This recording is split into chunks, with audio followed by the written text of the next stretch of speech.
अस्सलाम वालेकुम, मैं हूं मौज़म अंसारी और आप देख रहे हैं मेरा YouTube channel the real talk podcast. आज हमारी लोकेशन हम नौ साल में मौजूद है और करने जा रहे हैं ज़बरदस्त व्लॉग। जुड़े रहिए मेरे चैनल के साथ। आज का जो व्लॉग है बहुत ही इंफॉर्मेटिव और पिछले मेरे तमाम व्लॉग के मुकाबले में एक डिफरेंट व्लॉग हम करने जा रहे हैं। शुक्रिया।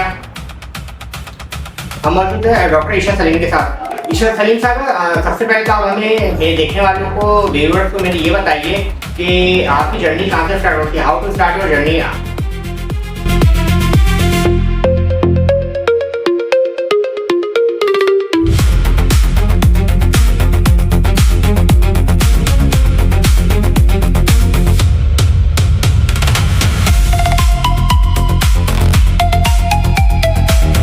अस्सलाम वालेकुम, मैं डॉक्टर ईशा सलीम हूँ। मैं एक क्वालिफाइड डेंटिस्ट हूँ और एक एस्थेटिक फिजिशियन हूँ। मैंने अपनी डिग्री कंप्लीट की है Liaquat college of medicine and dentistry से।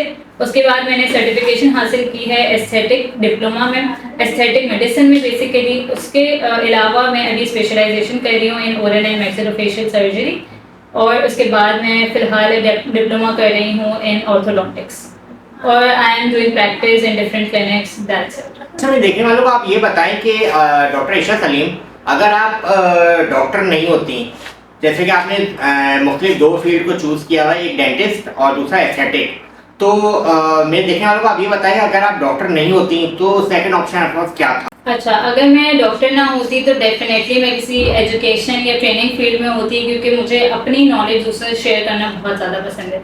तो आई गेस कि मैं ट्रेनिंग एजुकेशन की तरफ जाती।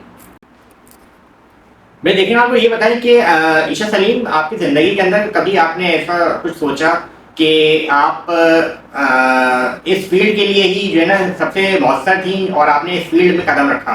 हर डॉक्टर की जर्नी डिफरेंट होती है और मेरी भी जर्नी कुछ इसी तरीके से थी। मुझे कभी भी ऐसा फील नहीं हुआ कि ये फील्ड मेरे लिए नहीं है। हाँ, मुश्किल वक्त ज़रूर आए हैं, कुछ कभी प्रॉब्लम्स आई हैं, क्योंकि डेंटिस्ट्री ऐसी फील्ड है कि जब आप न्यू डेंटिस्ट बनते हो तो आपको कोई भी जॉब नहीं देता, आपको कोई भी पे नहीं करता। ठीक है, हम बगैर पे के भी काम कर लेते हैं, लेकिन कोई भी जो है वो जब आपका एक्सपीरियंस आपको मिल जाता है इतने टाइम का, लेकिन फिर भी वो आपको कोई जॉब वगैरह नहीं प्रोवाइड करता। तो फिर मैंने सोचा, मेरा होप लूज हो गई थी, लेकिन फिर मैंने कहा कि नहीं, मुझे अपना कॉन्फिडेंस गेन करना है। मैंने कहा हम यहाँ पे एक जबरदस्त सी बात इन्होंने ईशा सलीम ने ये कही कि डेंटिस्ट्री फील्ड के अंदर जो है पैसे ना भी मिले तो डॉक्टर डेंटिस्ट वगैरह का ये कर रही होती हैं। तो मुझे ये बताएं कि मैंने तो ये सुना है कि डेंटिस्ट की लाइन में पैसा बहुत है, तो आपने ये क्यों बोला कि पैसे ना भी मिलते हैं तो हम काम कर रहे होते हैं? बेसिकली ये होता है कि जब आप न्यू ग्रेजुएट होते हो तो आपका इतना एक्सपीरियंस नहीं होता, क्योंकि आप हाउस जॉब वगैरह में इतनी चीज़ें नहीं सीख पाते जो आपको वैसे सीखनी चाहिए। तो होता ये है बेसिकली कि जो सीनियर हमारे डेंटिस्ट होते हैं वो कहते हैं हमें एक्सपीरियंस चाहिए हमें, तो वो काम सिखाने में, हर कोई काम सिखाता नहीं है। तो मुझे कुछ लोग मिले जिन्होंने मुझे काम सिखाया, बट कुछ लोग ऐसे मिले जिन्होंने इतने अर्से काम करवाया और फिर जो है वो हम कुछ सिखाया नहीं और हमें ना कुछ काम करने दिया। तो जब आप प्रैक्टिस करते हो ना, practice makes a man perfect, but वो प्रैक्टिस करने देते नहीं है। तो ये चीज़ें हम अनपेड काम इसलिए करते ताकि हम सीख सकें, उनको देख के चीज़ें सीखें और फिर हम जो है वो अपना कुछ बना सकें या कहीं अच्छी जगह काम कर सकें। शक्ल मेरे देखने वाले, सुनने वाले, पसंद करने वाले आपसे ये जानना चाहते हैं कि आपकी जो डेंटिस्ट्री की जो डिग्री है, सर्टिफिकेशन है, उसके बारे में थोड़ा सा मेरे देखने वालों को बताइए प्लीज़। मेरी जो सर्टिफिकेशन है basically it's a whole degree. इसका 4 साल का प्रोसीजर होता है, मतलब 4 साल की पढ़ाई होती है। अब तो खैर 5 साल की हो गई है, पीएमडीसी ने अप्रूव कर दिया है। 4 साल की पढ़ाई होती है, उसमें आपको क्लिनिकल और नॉन क्लिनिकल दोनों चीज़ें पढ़ाई जाती हैं। फर्स्ट 2 ईयर्स में आप नॉन क्लिनिकल चीज़ें पढ़ते हैं, देन आप आखिरी 2 सालों में जो है वो सारी क्लिनिकल चीज़ों के बारे में पढ़ रहे होते हैं। मेरे देखने वाले, सुनने वाले, पसंद करने वाले, हम एक इन्फॉर्मेटिव सा व्लॉग कर रहे हैं। डॉक्टर ईशा सलीम हमारे साथ मौजूद हैं। ईशा सलीम साहब, देखिए हर एक की ज़िंदगी में कुछ ना कुछ हडल्स, कुछ ना कुछ परेशानियाँ, कुछ ना कुछ मुश्किलात आ रही होती हैं, जो कि लोग उसको फेस करके, अबूर करके किसी न किसी मुकाम पे पहुंच जाते हैं। तो आप मेरे देखने वालों को बताएं कि आप आज किस मुकाम पे खड़ी हैं?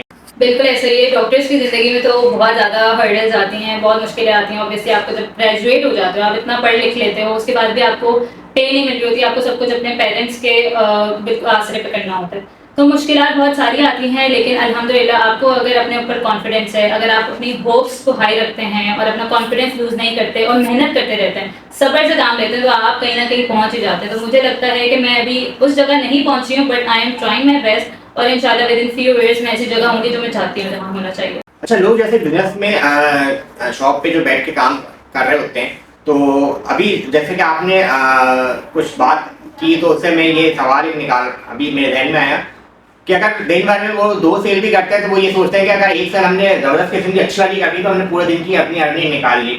तो आपकी बात से मुझे ये लग रहा है कि आप जो ये कहना चाह रही हैं कि अगर दिन भर में मेरे पास 2 क्लाइंट भी आए तो उसमें से एक क्लाइंट से मैंने उसको सही से काट दिया उसको, तो क्या आप यही कहना चाह रही हैं? नहीं, बिल्कुल भी ऐसा नहीं कहना चाह रही। मैं तो बेसिकली अपने पेशेंट से इतना चार्ज करती ही नहीं हूँ। जो आजकल के चल रहे हैं रेट, आजकल क्वैक्स बहुत ज़्यादा आ गए हैं, तो वैसे ही डेंटिस्ट्री में ये मसले बहुत ज़्यादा आ चुके हैं कि आपने जो है वो हमें वो तो इतने का करके दे रहे हैं, ये तो इतने का करके दे रहे हैं, क्योंकि क्वैक्स बहुत हैं, वो डिग्री नहीं ली हुई उन्होंने। तो हम क्या करते हैं, बेसिकली इतने पैसे चार्ज नहीं करते, और शुरू में आप अपने करियर के आपको अपने रेट्स कम ही रखने पड़ते हैं, बट डेंटिस्ट्री के जो मटेरियल होते हैं वो बहुत महंगे होते हैं। तो जो लोग कहते हैं ना कि ये तो आप इतना सा काम कर रही हैं और इतने पैसे चार्ज कर रही है, तो उनको नहीं पता होता उसमें पूरा टाइम लग रहा होता है आपका, तो उस टाइम पे ही हम जो है वो पैसे देते हैं। और ऐसा कुछ नहीं कि हम काट रहे होते हैं या कुछ एक पेशेंट से कुछ भी नहीं होता। कभी कभी तो ऐसा होता है आपको खाली हाथ जाना पड़ता है, लेकिन ये है कि at the end of the day you are blessed कि कोई आप पे ट्रस्ट करके आपसे काम करवा रहा है। लाइफस्टाइल क्लिनिक के अंदर आप यहाँ पे एज ए कंसल्टेंट काम कर रही हैं, तो आप कब से इनके साथ जुड़ी हैं? ये जर्नी आपकी कब से शुरू हुई? अच्छा, बेसिकली मैं यहाँ पर 8 to 9 मंथ से काम कर रही हूँ, और मैं यहाँ पर एस्थेटिक फिजिशियन के तौर पर आई थी because I completed my diploma in aesthetic medicine. मैंने उस डिप्लोमा को कंप्लीट किया और फिर मैंने बहुत जगह प्रैक्टिस की। मैंने प्रैक्टिस करके मैं कभी रुकी नहीं। मेरी ज़िंदगी में सबसे अच्छी चीज़ जो मैंने की है, जो मुझे लगता है कि मैं कभी रुकी नहीं हूँ। मैंने हार्ड वर्क से कभी भी अपने आप को पीछे नहीं किया। मुझे अगर फ्री में भी काम करना पड़ रहा है, मैंने किया है, लेकिन मैं कभी पीछे नहीं हटी। तो यही हुआ कि मेरा काम, इन्होंने मेरी सीवी देखी, सारी चीज़ें हुई और इन्होंने मुझे अप्रोच किया, and then I am working here for a long time. और अल्हम्दुलिल्लाह जितने भी पेशेंट्स आते हैं वो सेटिस्फाइड हैं, मेरे नाम पे आते हैं। देखिए हमारे सुनने वाले पसंद करने वाले हम इस वक्त ईशा सलीम के साथ मौजूद हैं और एक ज़बरदस्त सा व्लॉग हम कर रहे हैं। हमने आज के अपने व्लॉग को 2 हिस्सों में तकसीम किया हुआ है। एक हिस्सा हमारा जो है वो डेंटिस्ट्री के ऊपर है और दूसरा हमारा एस्थेटिक के ऊपर है। तो मेरे देखने वालों को आप ये बताइए कि आपके लाइफ के अंदर आप जैसे यहाँ क्लिनिक पे बैठती हैं तो दिन भर आपका काफ़ी मरीज आते हैं, तो उसमें कभी कोई ऐसा मरीज भी आया हो कि जिसका आपने काम किया हो और उनके पास पैसे इतने ना हो, कोई ऐसा वाकया मेरे देखने वालों के साथ शेयर कीजिए प्लीज।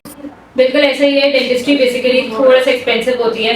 कुछ छोटे प्रोसीजर्स होते हैं जिनके इतने ज़्यादा पैसे नहीं होते, लेकिन अगर कोई मुझे कहता है कि मैं अफोर्ड नहीं कर सकता और मेरे पास इतने ज़्यादा पैसे नहीं हैं, तो मैं उसको बिल्कुल कंसेशन देती हूँ। कभी तो मैंने फ्री में भी आई थिंक काम किया, लेकिन इंशाल्लाह ये मेरे अपना क्लिनिक है तो मेरे ऊपर कोई चीज़ पे डिपेंड नहीं होती, ओनर्स के ऊपर डिपेंड करता है। बट इंशाल्लाह जब मेरा अपना क्लिनिक होगा तो मैं एक पोर्शन ऐसा भी रखूँगी जहाँ मैं लोगों का फ्री में भी काम कर सकूँ, जो अफोर्ड नहीं कर सकते उनको और ज़्यादा डिस्काउंट्स दूँ। देखने वाले सुनने वाले हमारे व्यूवर्स के लिए आप ईशा सलीम साहब ये बताइए कि लोग अपने दांतों को कैसे महफूज रखें, कुछ टिप्स दीजिए कि उनकी जो टीथ है वो फॉर एवर कैसे उनको मेंटेन कर सकते हैं कि उनको डॉक्टर के पास ना जाना पड़े। अच्छा, आपके इस सवाल में सबसे जो बड़ा मतलब वो ये है कि डॉक्टर के पास ना जाना पड़े। यही सबसे बड़ी मिस्टेक है जो आजकल लोग कर रहे हैं कि जब दर्द होता है तभी सिर्फ डेंटिस्ट के पास जाते हैं, लेकिन ऐसा नहीं होना चाहिए। बेसिकली उनको डेंटिस्ट के पास जाना चाहिए, हर 6 मंथ में अपना फॉलोअप कराना चाहिए। और अगर वो अपने दांतों को सेहतमंद रखना चाहते हैं तो सबसे ज़रूरी ये है कि वो ब्रशिंग करें 2 दफ़ा। लोग क्या करते हैं कि नाश्ता करने के बाद ब्रश करते हैं, जबकि होना क्या चाहिए कि नाश्ता करने से पहले ब्रश कर लेते हैं, नाश्ता करने के बाद ब्रश करना चाहिए उनको।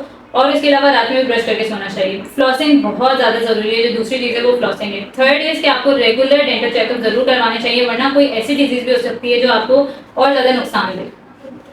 ईशा सलीम, अगर मैं आपसे ये कहूँ कि डॉक्टर ईशा सलीम आप अपने आप को एक लफ्ज में, एक कुर्सी में बंद करें तो आप कैसे बंद करेंगी? एक वर्ड में बंद करना तो बहुत मुश्किल है, लेकिन जो चीज़ मैं कहना चाहूँगी कि मैं अपना सेल्फ कॉन्फिडेंस कभी भी नहीं ख़त्म करती, मैं हार्ड वर्क कभी भी नहीं छोड़ती। हार्ड वर्क और सेल्फ कॉन्फिडेंस की वजह से ही आज मैं यहाँ पर मौजूद हूँ। यही सबके लिए ज़रूरी होता है। यही मैं अपने पेशेंट्स को भी कहती हूँ कि भाई अगर आप कॉन्फिडेंस गेन कर लेंगे ना तो आपको वैसे ही आप खूबसूरत लगने लगेंगे, वैसे ही अगर आप खुश होंगे तो आपको किसी भी चीज़ की परेशानी नहीं होगी।